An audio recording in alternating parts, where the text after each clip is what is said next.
Did America provoke Japan into bombing Pearl Harbor on December 7, 1941? Side 1. Japan was allies with Germany, who was Britain's enemy. Therefore, the US simply took actions to help their ally Britain, who was at war with Germany. Side 2. The US took several unnecessary actions to provoke Japan into an attack on American soil, since Roosevelt knew Congress would never vote to go to war then unless Japan took a direct attack at America, and some people in the US military and government knew about the attack before it happened, yet did nothing to stop it.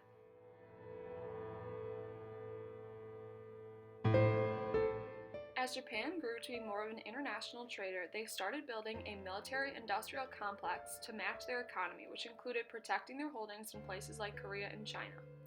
In support of the open-door policy with China, U.S. Secretary of War Henry Stimson supported economic sanctions to obstruct Japan's military advances in Asia. Plus, the Roosevelt administration disregarded all of Japan's effort for peaceful negotiations to a better relationship at this time.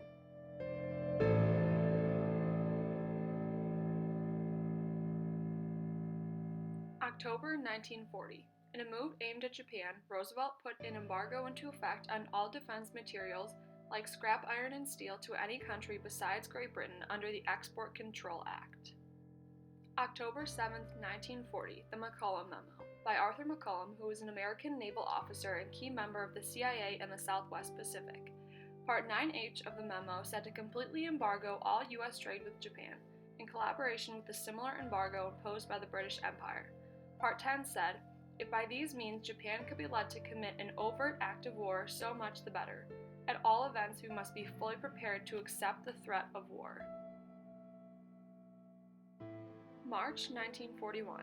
FDR said to Winston Churchill, I may never declare war. I may make war. If I were to ask Congress to declare war, they might argue about it for 3 months. July 26, 1941. Roosevelt froze all Japanese assets in the U.S., bringing commercial relations between the nations to an end. Japanese Foreign Minister Taijiro Toyoda had communicated to Japanese Ambassador to U.S. Kishisabaru Nomura on July 31, 1941. Commercial and economic relations between Japan and third countries, led by England and the United States, are gradually becoming so horribly strained that we cannot endure it much longer. Consequently, our empire, to save its very life, must take measures to secure the raw materials of the South Seas. November 25, 1941.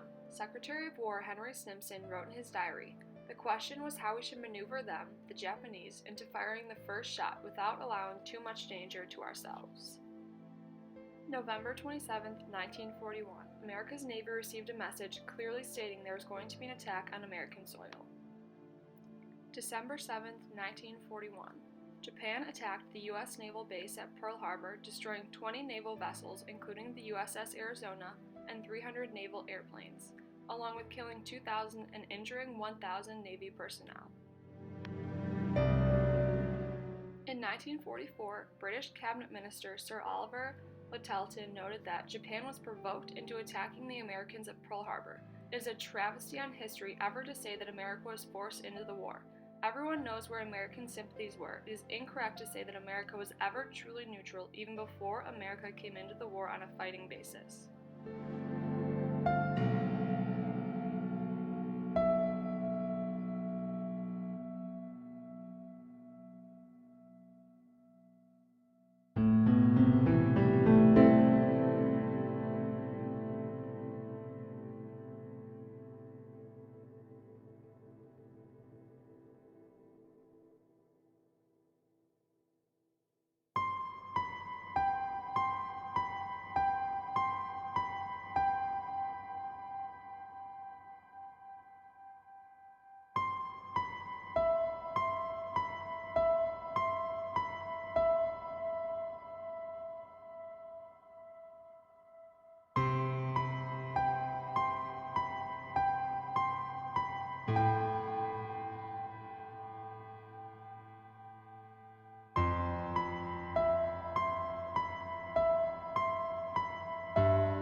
Harbor was a very influential event that positively influenced America as a nation.